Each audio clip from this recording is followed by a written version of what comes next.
సుమన్ టీవీలో మీ business promotions కోసం ఈ కింది నెంబర్ను సంప్రదించగలరు.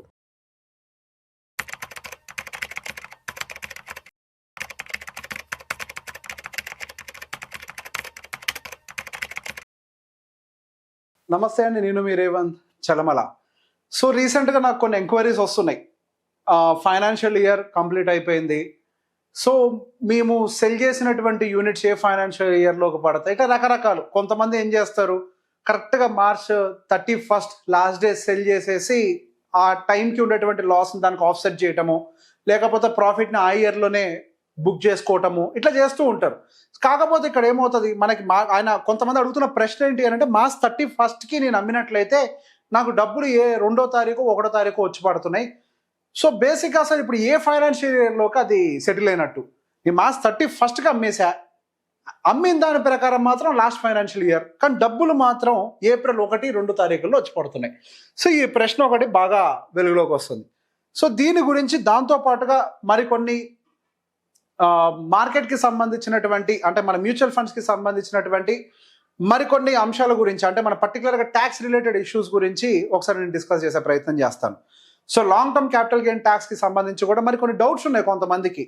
సార్ అంటే మనము 1 ఇయర్, అంటే ఇప్పుడు ఫర్ ఎగ్జాంపుల్ నేను July 1వ తారీఖు కొన్నాను సార్, అంటే ఇప్పుడు నేను March 31 దాటేస్తే long term capital gain tax enter అయిపోయినట్టేనా? ఇట్లా రకరకాల ప్రశ్నలు వస్తున్నాయి. సో వాటన్నిటికి కూడా వన్ సింగిల్ పాయింట్లో నేను ఒకసారి ఆన్సర్ చెప్పే ప్రయత్నం చేస్తాను. సో ఫస్ట్ థింగ్ అసలు మనం అర్థం చేసుకోవాల్సింది ఏంటి అని అంటే, ఫైనాన్షియల్ ఇయర్. మన ఇండియాలో ఫైనాన్షియల్ ఇయర్ అంటే ఏంటండి? మన ఇండియాలో ఫైనాన్షియల్ ఇయర్ అని అంటే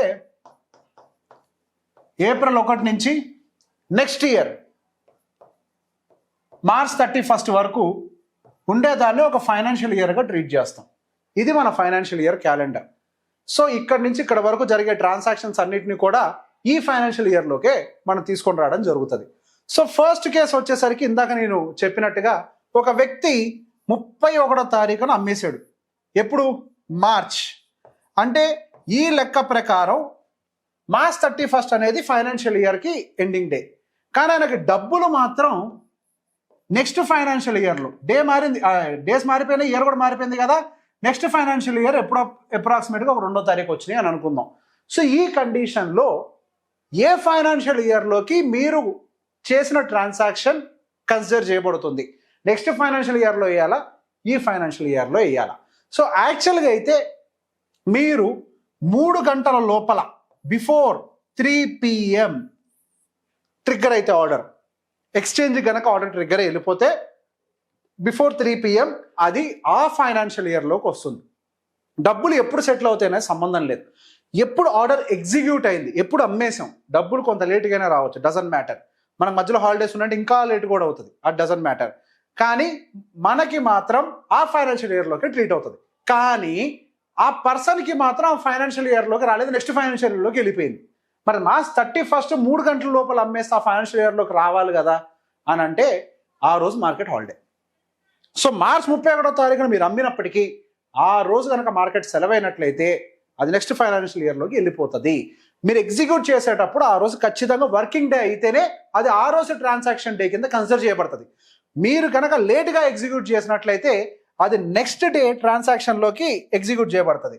సో ఫస్ట్ అసలు ఈ ఎగ్జిక్యూషన్కి సంబంధించి కూడా ఒక్కసారి కొద్దిగా అర్థం చేసుకోండి. ఏ టైం నుంచి ఏ టైం వరకు చేస్తే మనకి ఎట్లా కన్సిడర్ చేస్తారు? కొంతమంది ఏం చేస్తారు, ఫర్ ఎగ్జాంపుల్ ఇవాళ నైట్ ఏదో ట్రాన్సాక్షన్ చేస్తారు, ఏదో 8 గంటలకి 8 PMకి ట్రాన్సాక్షన్ చేస్తారు.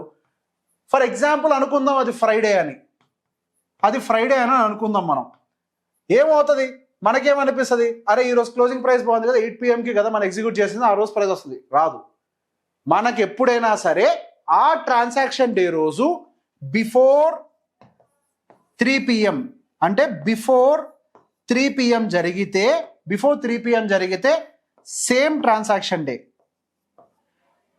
లేదు, ఆఫ్టర్ 3 PM జరిగితే నెక్స్ట్ ట్రాన్సాక్షన్ డే అవుతుంది. అది after 3 PM is considered as next transaction day.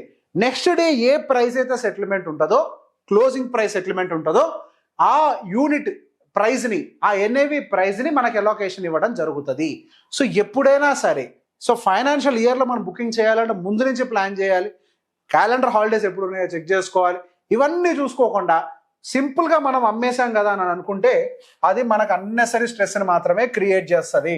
So ఈ బేసిక్ నాలెడ్జ్ కూడా లేకుండా మాత్రం అన్నెసరీగా మనము ట్రాన్సాక్షన్ ఇనిషియేట్ చేయొద్దు.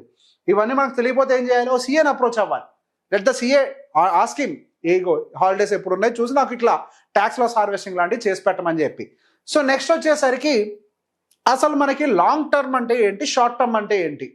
సో మనకి long term capital gain tax ఏమో మనకి 12.5 అంటున్నారు, short term capital gain tax ఏమో 20% అంటున్నారు. సో మనం ఏ విధంగా ట్రాన్సాక్షన్ చేస్తే లాంగ్ టర్మ్ అవుతుంది, ఏ విధంగా ట్రాన్సాక్షన్ చేస్తే షార్ట్ టర్మ్ అవుతుంది? 1 year below is called short term, 1 year above is called long term. ఇది అందరికీ క్లారిటీ ఉంది. కానీ ఇక్కడ కన్ఫ్యూజ్ అయ్యేది ఏంటి అని అంటే, ఫర్ ఎగ్జాంపుల్ 2024 సంవత్సరంలో సమ్వేర్ అరౌండ్ జూలై అనుకుందాం, సమ్వేర్ అరౌండ్ జూలై 1వ తారీఖున బై చేసాం. ఇక్కడ బై చేసాం.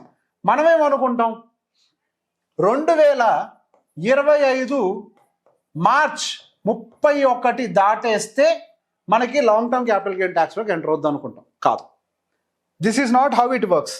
సో ఇట్లా బేసిక్గా మనకి అంటే ఫైనాన్షియల్ ఇయర్ కంప్లీట్ అయిపోతే లాంగ్ టర్మ్ క్యాపిటల్ గెయిన్ ట్యాక్స్లోకి ఎంటర్ కాము. ఇక్కడ ఒకే ఒక సూత్రం, 1 కంప్లీట్ ఇయర్ అయిపోవాలి. 300 మనకంటే 1 కంప్లీట్ ఇయర్ అని అంటే 365 రోజులు కంప్లీట్ అయితేనే మనకి అది లాంగ్ టర్మ్ క్యాపిటల్ గెయిన్స్లోకి వస్తుంది. దానికంటే తక్కువ ఉంటే అది షార్ట్ టర్మ్ క్యాపిటల్ గెయిన్ ట్యాక్స్లోకి ఎంటర్ అవుతుంది. సో ఎప్పుడైనా సరే అమ్మేటప్పుడు మీ చేసినటువంటి ట్రాన్సాక్షన్ 365 రోజులు కంప్లీట్ అయిందా లేదా చెక్ చేసి, అంటే డేస్ చెక్ చేయాలి మీరు. కంప్లీట్గా మనకి 1 year అంటే మనం జూలై 1వ తారీఖు ఉంటే జూలై 2 వరకు వెయిట్ చేయాల్సిందే. అప్పుడే అది లాంగ్ టర్మ్ క్యాపిటల్ గెయిన్ ట్యాక్స్లోకి ఎంటర్ అవుతుంది. కానీ లేకపోతే లాంగ్ టర్మ్ క్యాపిటల్ గెయిన్ ట్యాక్స్లోకి ఎంటర్ అవ్వదు. సో ఎప్పుడైనా కానీ మన హార్వెస్టింగ్ అంటే ట్యాక్స్ లాస్ హార్వెస్టింగ్ కొన్ని ఉంటాయి పద్ధతులు, అవన్నీ ఇంకెప్పుడైనా ఇంతకుముందు చెప్పాను, మళ్ళీ ఇంకెప్పుడైనా మళ్ళీ కావాలంటే చెప్పే ప్రయత్నం కూడా చేస్తాను. సో బేసిక్గా ట్రాన్సాక్షన్స్ చేసేటప్పుడు ట్యాక్సెస్ రిలేటెడ్ మనం కొన్ని అంశాలను చూసుకుంటున్నప్పుడు ఖచ్చితంగా ఇవి చెక్ చేసుకోవాలి. మార్కెట్ హాలిడేస్ ఏమైనా ఉన్నాయా, అండ్ ఏ టైంలో మన ఆర్డర్ని ఎగ్జిక్యూట్ చేస్తున్నాము, ఇవన్నీ ఖచ్చితంగా చెక్ చేయాలి. ర్యాండమ్గా ఎగ్జిక్యూట్ చేస్తే మాత్రం అన్నెసరీగా మనం అనుకున్న పని ఎగ్జిక్యూట్ కాకుండా పోతుంది. జస్ట్ ఏదో కొంచెం ముందలు చేసినా కొంచెం వెనకాల చేసినా కానీ అన్నెసరీ నష్టాలు మనం చూసుకోవాలి. నష్టాలు పెద్ద ఎత్తున రావు.